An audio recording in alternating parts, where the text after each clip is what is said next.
was laid to rest on a Monday. After the funeral, all the residents of Wisteria Lane came to pay their respects. And, as people do in these situations, they brought food. Lynette Scavo brought fried chicken. Lynette had a great family recipe for fried chicken. Of course, she didn't cook much while she was moving up the corporate ladder. She didn't have the time.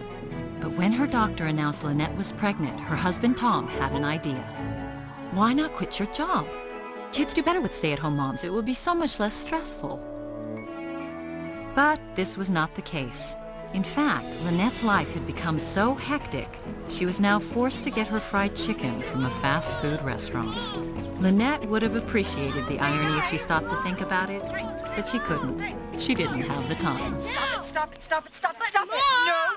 You are going to behave today. I am not going to be humiliated in front of the entire neighborhood. And, just so you know how serious I am, What's that? Santa's cell phone number. How'd you get that? I know someone who knows an elf.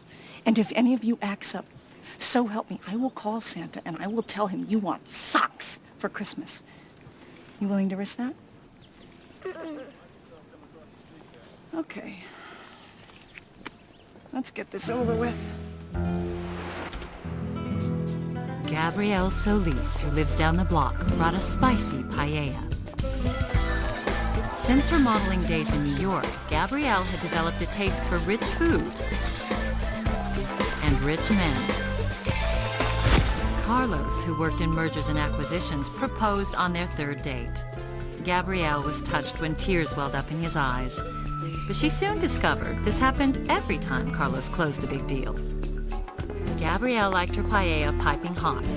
However, her relationship with her husband was considerably cooler. If you talk to Al Mason at this thing, I want you to casually mention how much I paid for your necklace. Why don't I just pin the receipt to my chest? He let me know how much you paid for his wife's new convertible. Look, just work it into the There's conversation. no way I can just work that in, Carlos. Why not? At the Donahue party, everyone was talking mutual funds, and you found a way to mention you slept with half the Yankee outfield. I'm telling you, it came up in the context of the conversation. Hey, people are starting to stare. Can you keep your voice down, please? Absolutely. You wouldn't want them to think we're not happy.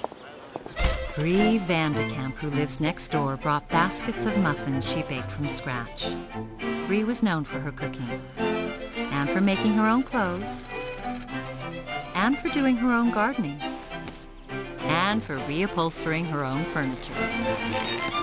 Yes, Bree's many talents were known throughout the neighborhood, and everyone on Wisteria Lane thought of Bree as the perfect wife and mother.